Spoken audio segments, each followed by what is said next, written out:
सभी को हमारे YouTube चैनल पे। मेरा नाम है केशव सिंह। आप हैं बुक बर्ड एकेडमी के ऑफिशियल चैनल पे। तो आज हम स्टैटिक जीके के कुछ क्वेश्चंस डिस्कस करने जा रहे हैं जो कि एसआई अरुणाचल प्रदेश एसआई के एग्ज़ाम में पूछे जाने के चांसेस हैं, या फिर आप उसको अपने प्रिपरेशन की तरह ले सकते हैं। तो कुछ इन्फॉर्मेटिव क्वेश्चंस हैं, उसको हम डिस्कस भी करेंगे। तो चलिए देखते हैं पहला क्वेश्चन बिना देरी करते हुए। पहला क्वेश्चन है, Raipur is a capital city of.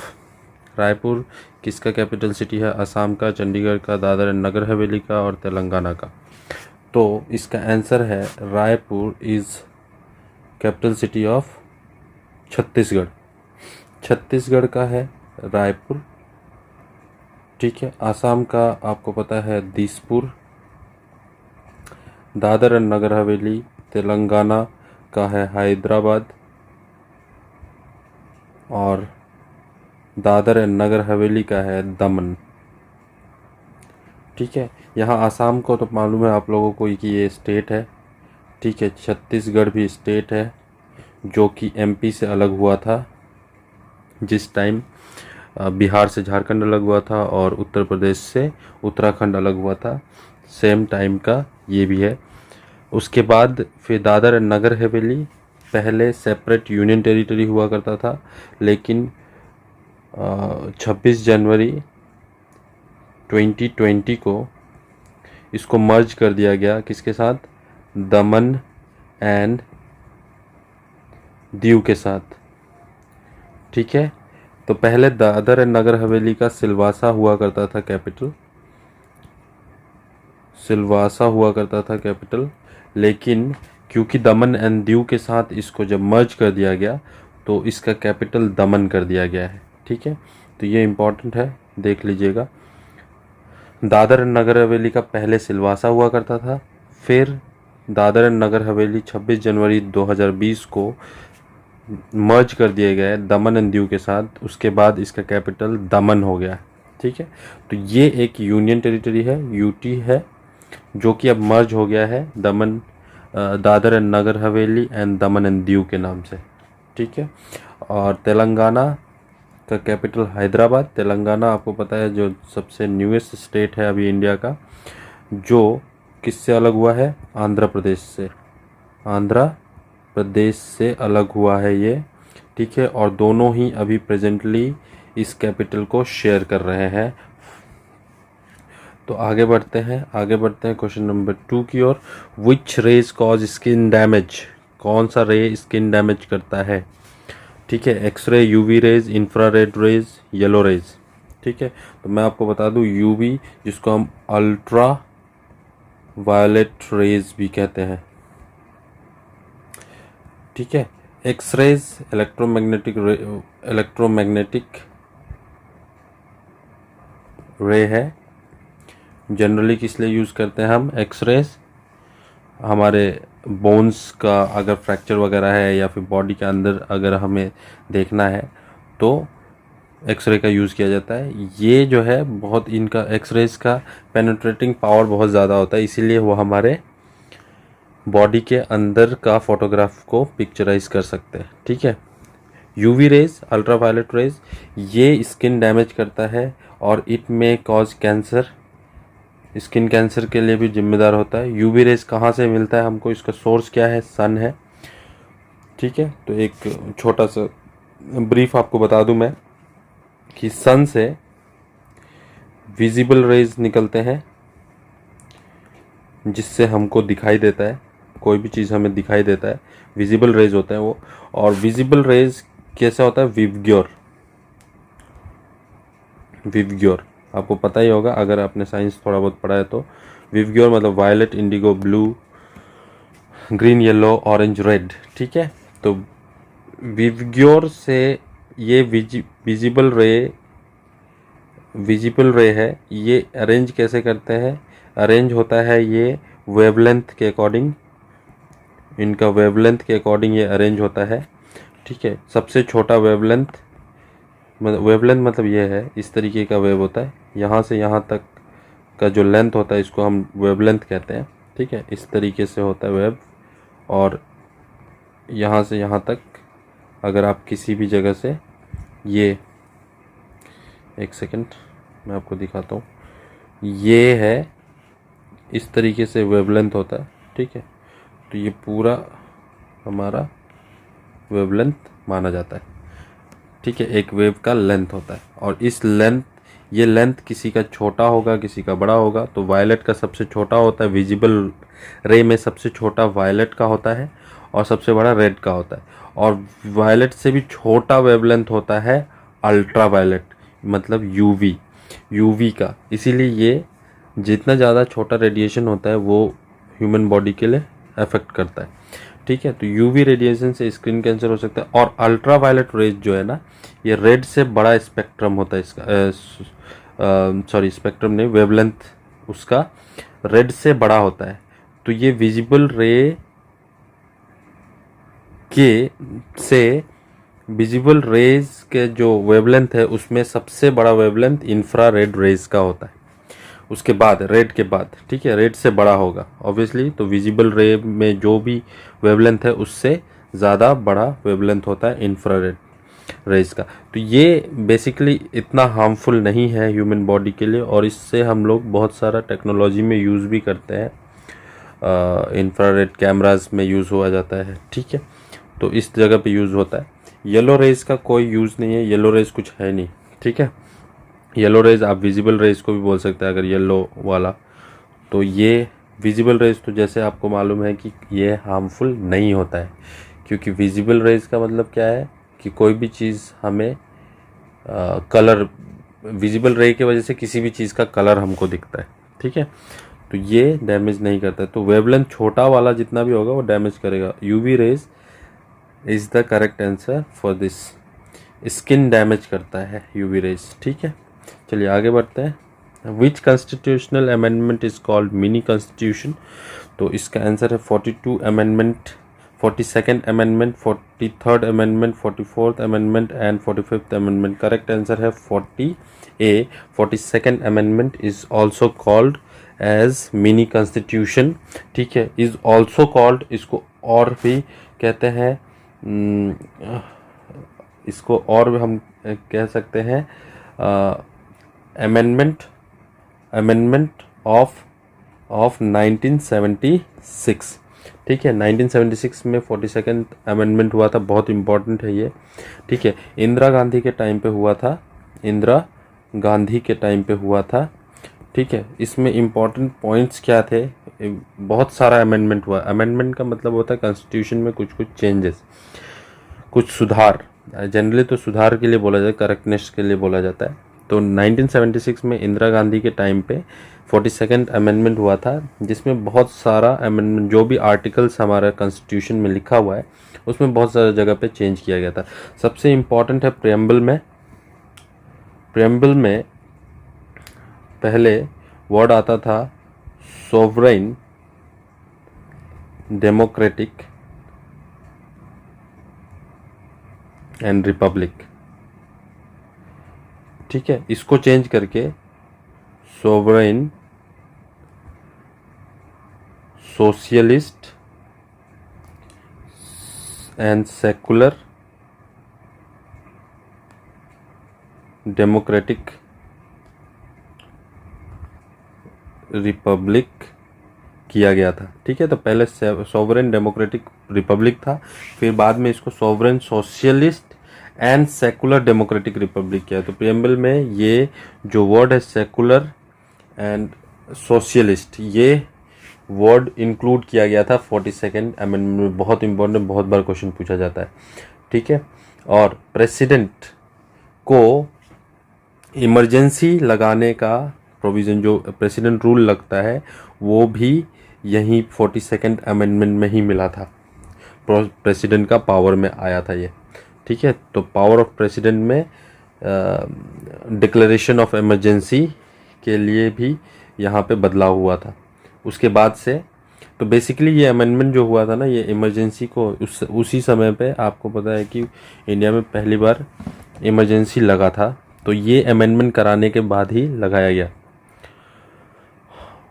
तो मेन पर्पस क्या था कि अमेंडमेंट करके प्रेसिडेंट को ये पावर दिया जाए कि वो आपका इमरजेंसी, नेशनल इमरजेंसी लगा सकता है। ठीक है, उसके बाद फोर डायरेक्टिव प्रिंसिपल में 4 पॉइंट्स ऐड किए गए थे। ठीक है, और स्टेट लेजिस्लेचर का जो है 5 ईयर्स से बढ़ाकर 6 ईयर का टर्म किया गया था। तो कुछ पॉइंट है 42nd अमेंडमेंट में बहुत ज़्यादा इम्पोर्टेंट, बाकी this 3 amendments are not important as much as. ठीक है, बैलेंस ट्रेड किसको कहते हैं? Balance of trade is difference between, question number 4 balance of trade किसको कहते हैं? Countries income and expense, countries export and import, countries tax revenue and expenses, countries capital inflow and outflow. ठीक है, तो balance trade जो होता है countries export and import को कहते हैं। तो कंट्री ने कितना एक्सपोर्ट किया, कितना इंपोर्ट किया, ये चीज़ बैलेंस ट्रेड में आता है। ठीक है, चलिए आगे बढ़ते हैं। क्वेश्चन नंबर 5, औरंगजेब 1658 और 1707 AD was ruler of which dynasty? Aurangzeb कौन सा डायनेस्टी का रूलर है? तो आपको बता दूं, ये 1658 to 17 में मुगल डायनेस्टी का रूलर था। ठीक है, मुगल डायनेस्टी, तो मुगल डायनेस्टी को किसने स्टार्ट किया? मुगल डायनेस्टी को किसने स्टार्ट किया? ये आप कमेंट में मेरे को बताइए कि मुगल डायनेस्टी का स्थापना किसने किया था। ठीक है, हु एस्टैब्लिश्ड मुगल डायनेस्टी? ठीक है, औरंगजेब मुगल डायनेस्टी का था। ठीक है, Nanda dynasty, Maurya dynasty and Haryanka dynasty, ये जो 3 डायनेस्टी है आपके, ये 3 डायनेस्टी जो है ये मगध एम्पायर के, मगध एम्पायर के। ठीक है, तो सबसे पहले हर्यंक डायनेस्टी आया था, मगध एम्पायर सबसे ओल्डेस्ट डायनेस्टी, मतलब हम लोग मानते हैं इंडियन हिस्ट्री कि यहीं से मगध एम्पायर से डायनेस्टी स्टार्ट हुआ है। ठीक है, तो सबसे पहला मगध एम्पायर में हर्यंक जो है, हर्यंक डायनेस्टी आता है, जिसको बिम्बिसार ने स्टार्ट किया था। ठीक है, बिम्बिसार ने स्टार्ट किया था।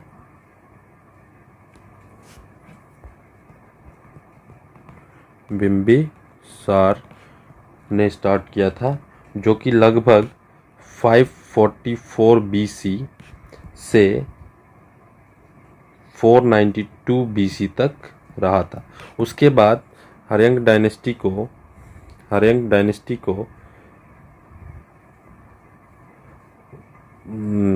डिथ्रोन करके, हर्यंक डायनेस्टी के बाद उदयन डायनेस्टी आया। ठीक है, उदयन डायनेस्टी जो कि 492 BC से लगभग 413 BC तक चला। ठीक है, उसके बाद उसके आगे शिशुनाग डायनेस्टी जो कि 413 से 344 तक चला है। उसके बाद फिर आता है नंद डायनेस्टी आता है, जिसको धनानंदा, महापद्मनंदा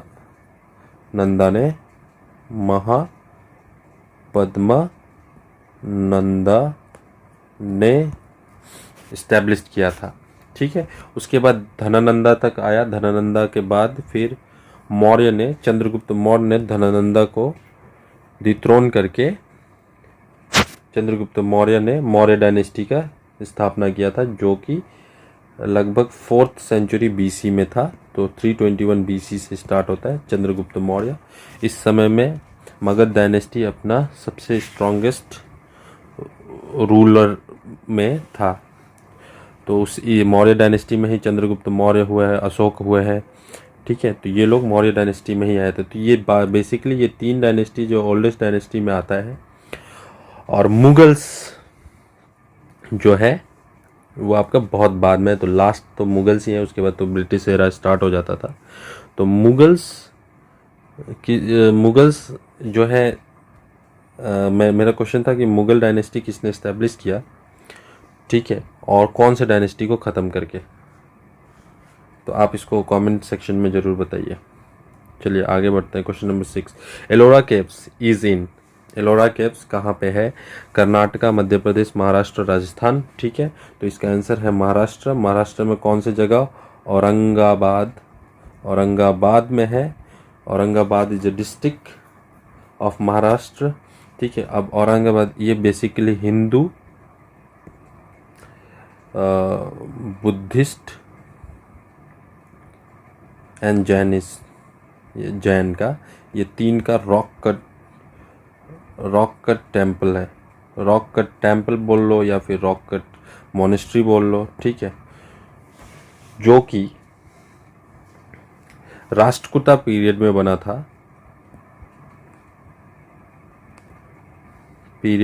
था, और कृष्णा वन को माना जाता है कि he was responsible to build Ellora caves. ठीक है, यहाँ पे इसमें याद रखिए कि हिंदू, बुद्धिस्ट और जैनिस्ट तीनों के लिए ही यहाँ पे, तीनों धर्म का ही यहाँ पे कुछ न कुछ रॉक को कटिंग करके कुछ भगवान का मूर्ति या फिर इस तरीके का कुछ सिंबल वगैरह है यहाँ पे।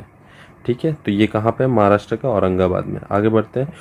Who is regarded as father of economics? ठीक है, तो ये तो डायरेक्ट क्वेश्चन है। Adam Smith is regarded as father of economics.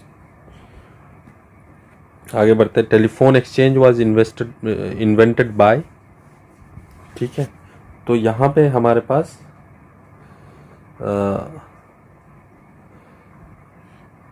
टिवादर Puskas और जोसेफ, ठीक है, पेट्राची, जेम्स लेनार्ड, ये ऑप्शन में है। तो देखिए टेलीफोन एक्सचेंज, इस क्वेश्चन को अच्छे से देखिए, टेलीफोन नहीं है, टेलीफोन एक्सचेंज है। ठीक है, telephone was invented by Alexander Graham Bell. ठीक है, जो कि यूके के साइंटिस्ट थे, इंजीनियर थे, साइंटिस्ट थे। ठीक है, तो ये टेलीफोन नहीं है, टेलीफोन एक्सचेंज है। और ये telephone exchange हंगरेनियन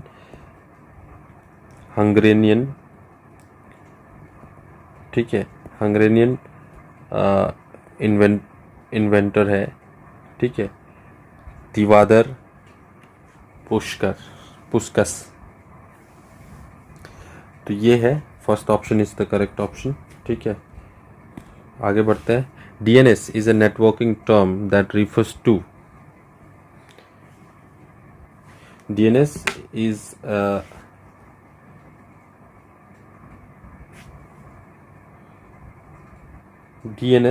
is the networking term that refers to, इसका फुल फॉर्म बताना है आपको। ठीक है, domain name system, digital network service, digital numbering sequence, data number system. तो DNS क्या होता है? Domain name system. It's like a phone book of internet. ठीक है, इसको हम लोग फोन बुक ऑफ इंटरनेट भी कह सकते हैं।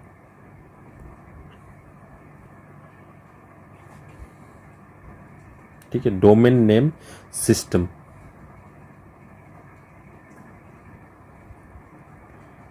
ये आपका IP एड्रेस से रिलेटेड टॉपिक है। ठीक है, तो ये एक आपका कंप्यूटर सेक्शन का क्वेश्चन है। ठीक है, आगे बढ़ते हैं। Question number 10, blood pressure is measured by. तो सबसे ऑप्शन है बैरोमीटर, स्फिग्मोमैनोमीटर, हाइड्रोमीटर, थर्मोमीटर। ठीक है, तो इसका करेक्ट ऑप्शन है ब्लड प्रेशर स्फिग्मोमैनोमीटर, जो कि आपने भी देखा होगा, जो डॉक्टर्स बाजू में बांधकर पंप लगाकर जो ब्लड प्रेशर BP मेज़र करते हैं। ठीक है, तो इसको क्या बोलते हैं? स्फिग्मोमैनोमीटर। ठीक है, ये BP मेज़र करने के लिए यूज़ होता है। बैरोमीटर प्रेशर, ये भी प्रेशर मेज़र करता है, पर ये एटमॉस्फेयर का। ठीक है, एटमॉस्फेयर मतलब कि जो अर्थ सरफेस पे जो प्रेशर है, इन सब प्रेशर को जो मेज़र किया जाता है उसको बैरोमीटर से मेज़र किया जाता है। हाइड्रोमीटर होता है relative density relative density of liquid का रिलेटिव डेंसिटी मेजर करने के लिए। थर्मोमीटर आपको पता है टेम्परेचर मेजर करने के लिए होता है, ठीक है, बॉडी टेम्परेचर हो गया या कहीं का भी टेम्परेचर हो गया तो वो मेजर करने के लिए थर्मोमीटर यूज़ करता है, ठीक है। तो यहाँ पे sphygmomanometer is the correct option for measuring the blood pressure. चलिए आगे बढ़ते हैं। The yellow colour of human urine is due to, human urine का येलो कलर क्यों होता है, ठीक है। तो बाइल सॉल्ट, कोलेस्ट्रॉल, लिम्फ और यूरोक्रोम। तो इसका ऑप्शन है यूरोक्रोम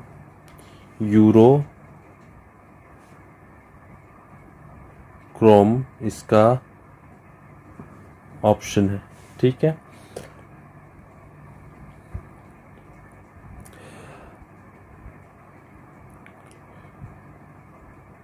और यहाँ पे बाकी जो ऑप्शन है बाइल सॉल्ट, ये जो है लीवर सिक्रेट करता है, ठीक है, जिसको हम लोग बिलोरुबिन भी बोलते हैं। कोलेस्ट्रॉल एक फैट है, ठीक है, फैट एंड वैक्सी सब्सटेंस जो कि सेल में मिलता है। तो कोलेस्ट्रॉल बहुत ज़्यादा अगर सेल में बढ़ जाता है, ठीक है, अगर आप ज़्यादा फैट इंटेक करते हैं तो सेल में ऑलरेडी फैट स्टोर होता है, उसके बाद सेल जब स्टोर करना बंद कर देते तो ये जो फैट है वो ब्लड में भी चला जाता है, और जिसकी वजह से हम लोग बोलते हैं कि कोलेस्ट्रॉल बढ़ गया। जो कोलेस्ट्रॉल बढ़ने की वजह से वो फैट जो है वो वेंस में जाकर चिपकता है, जिसके वजह से कोलेस्ट्रॉल लेवल हाई होता है, एनर्जी लो होता है, और समटाइम्स या ज़्यादा एज हो जाने के बाद हार्ट अटैक का प्रॉब्लम भी होता है, ठीक है। तो आगे बढ़, इसमें एक और ऑप्शन है लिम्फ्स। तो लिम्फ्स क्या है, लिम्फोटिक सिस्टम में लिम्फ्स यूज़ होते हैं, जो कि वाटर एक फ्लूइड है जो लिम्फेटिक सिस्टम में बहता है। लिम्फेटिक सिस्टम क्या है, जैसे कि कोई भी बॉडी का जो भी बॉडी में टॉक्सिन्स है, टॉक्सिन्स को लिम्फोटिक सिस्टम बाहर करने का कोशिश करता है। और वो कैसे बाहर करता है, तो वो एक फ्लूइड होता है लिम्फेटिक सिस्टम में जिसको लिम्फ्स बोलते हैं, दैट फ्लूइड इज कॉल्ड लिम्फ्स। और ये फ्लूइड ही है जो कि responsible for removal of toxin, वो कैरी करता है टॉक्सिन को थ्रू आउट द बॉडी और यूरिन के थ्रू बाहर करने में हेल्प करता है, ठीक है। तो लिम्फ इज अ फ्लूइड, और यही फ्लूइड वाइट ब्लड सेल को भी WBC, जो कि इन्फेक्शन या फिर कोई भी इम्यून सिस्टम मजबूत करने के लिए WBC रिस्पॉन्सिबल होता है, इसको भी कैरी करता है थ्रू आउट द बॉडी, ठीक है। तो ये हो गया आपका। और यूरोक्रोम जो है वो आपका यूरिन में पाया जाता है, जिसके वजह से यूरिन का कलर येलो होता है। चलिए आगे बढ़ते हैं। क्वेश्चन नंबर 12, इसका भी ब्लीडिंग ऑफ गम्स, ठीक है, bleeding of gums is caused by deficiency of which vitamin. कौन से विटामिन के डिफिशिएंसी की वजह से इसका भी होता है ब्लीडिंग ऑफ गम। इसका भी मतलब ब्लीडिंग ऑफ गम, किसी का ब्लीड करता है, गम बहुत वीक होता है, या आप माउथ से बैड स्मेलिंग स्टिंकी माउथ, वो रिस्पॉन्सिबल होता है स्कर्बी उसको स्कर्बी कहते हैं हम, और वो विटामिन C के कमी से होता है, ठीक है। तो इसका करेक्ट ऑप्शन है विटामिन C। और विटामिन C को स्कॉर्बिक एसिड भी बोलते हैं, ठीक है, स्कॉर्बिक एसिड भी बोलते हैं, जो कि ट्रीटमेंट ऑफ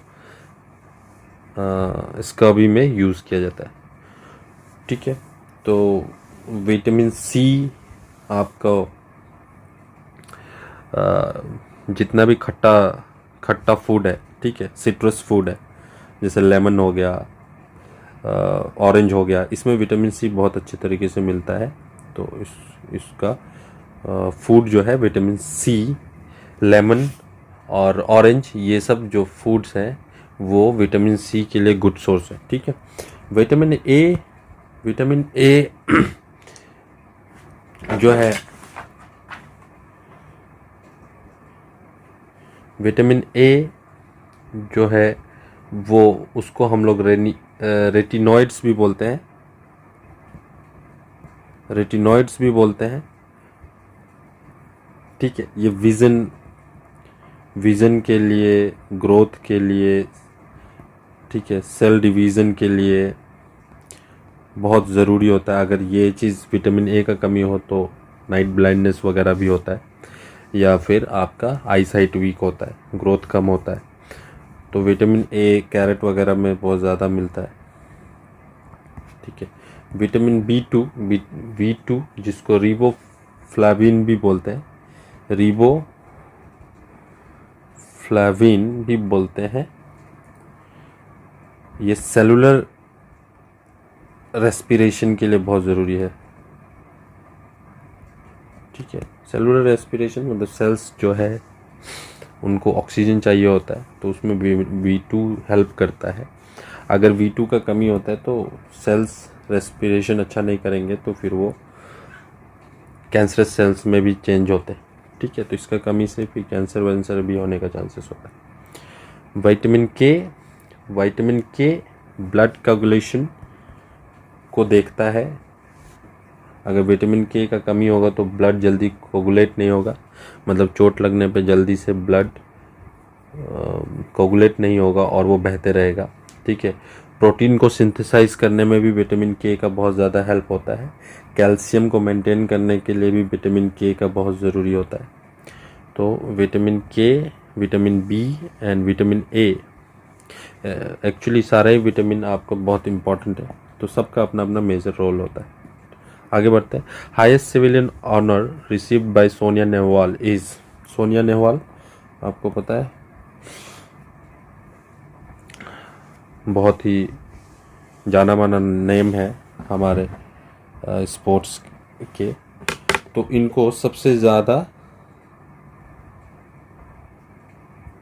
सबसे हाईएस्ट सिविलियन अवार्ड कौन सा मिला है? ठीक है, तो हाईएस्ट सिविलियन अवार्ड जो है इनका पद्म भूषण मिला है। ठीक है, हाईएस्ट।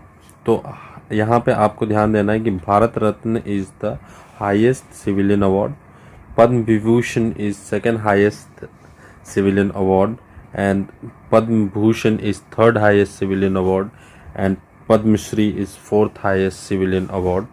तो ये किसी भी सेक्टर को मिल सकता है। ठीक है, जनरली स्पोर्ट्स में भी मिलता है, कल्चर में भी मिलता है, लिटरेचर के भी पर्सन को मिल सकता है। तो ये हाईएस्ट सिविलियन अवार्ड है, कोई स्पेसिफिक नहीं है यहाँ पे। ठीक है, question number 14, electron moves around the nucleus in dash translatory, spin, orbital and vibrational. ठीक है, तो ये जो है ऑर्बिटल्स में, इसका करेक्ट ऑप्शन है कि ऑर्बिटल्स में मूव करता है अराउंड द न्यूक्लियस। ठीक है, ऑर्बिटल पे, तो ये न्यूक्लियस है आपको पता है, और इसके अराउंड ये जो सर्कुलर पाथ हम लोग बताते हैं यही ऑर्बिटल होता है। इसी पे इलेक्ट्रॉन होता है जो कि नेगेटिवली चार्ज होता है। ठीक है, नेगेटिवली चार्ज पार्टिकल होता है, इसको सब एटॉमिक पार्टिकल कहते हैं। ठीक है, सब एटॉमिक मतलब एटॉम के अंदर है, इसीलिए सब एटॉमिक कहते हैं। और पॉजिटिवली चार्ज जो सब एटॉमिक पार्टिकल होता है उसको हम लोग बोलते हैं प्रोटॉन। ठीक है, और एक न्यूट्रल एलिमेंट होता है जिसको न्यूट्रॉन कहते हैं। तो न्यूट्रॉन और प्रोटॉन से मिलता है तो न्यूक्लियस बनता है। ठीक है, और न्यूक्लियस के अराउंड सब एटॉमिक जो पार्टिकल अराउंड घूमता है ऑर्बिटल पे, उसको हम इलेक्ट्रॉन्स कहते हैं। ठीक है, आगे बढ़ते हैं। Ajanta cave in Maharashtra have rock cut cave monument of which religion. देखिए, एलोरा का पहले हमने क्वेश्चन देख लिया था और अजंता का अभी देख रहे हैं। ठीक है, तो ये 2nd सेंचुरी BC की बात है, 2nd century BC 4 to 480 CE तक, यानी कि AD। ठीक है, 480 AD के बीच का माना जाता है। और पहले वाला भी यूनेस्को वर्ल्ड हेरिटेज साइट है और ये भी यूनेस्को वर्ल्ड हेरिटेज साइट है और दोनों एक ही जगह पे है, औरंगाबाद महाराष्ट्र में, ठीक है, औरंगाबाद महाराष्ट्र में। और ये बेसिकली बुद्धिज़्म के लिए, ठीक है, बुद्धिज़्म के लिए यहाँ पे बुद्धिज़्म का ही सारा का सारा रॉक का टेम्पल है, जैसे लॉर्ड बुद्धा के मूर्ति कटिंग करके बनाया हुआ है इसमें, तो बहुत ओल्डेस्ट है, ठीक है। वाकाताका यूनिवर्स डायनेस्टी के समय, वाकाताका डायनेस्टी के समय में बना, जिसमें माना जाता है कि हरिसेना, जो जातक जो बुद्धिज्म का बुक है उसमें माना जाता है कि वाकाताका डायनेस्टी के समय हरिसेना ने इस अजंता केव को बनाया था, ठीक है। तो ये हमारा लास्ट क्वेश्चन था जो हमने डिस्कस किया। टोटल 15 क्वेश्चन डिस्कस किए। आई होप कि आपको एक्सप्लेनेशन भी अच्छी तरीके से समझ में आया। अगर कोई डाउट है तो आप कमेंट में पूछ सकते हैं और इसी तरीके का वीडियो मैं आगे भी लाने की कोशिश करूँगा। तो मिलते हैं किसी और वीडियो में, तब तक प्रिपरेशन अच्छे से करते रहिए और पढ़ते रहिए। चलिए मिलते हैं नेक्स्ट वीडियो में।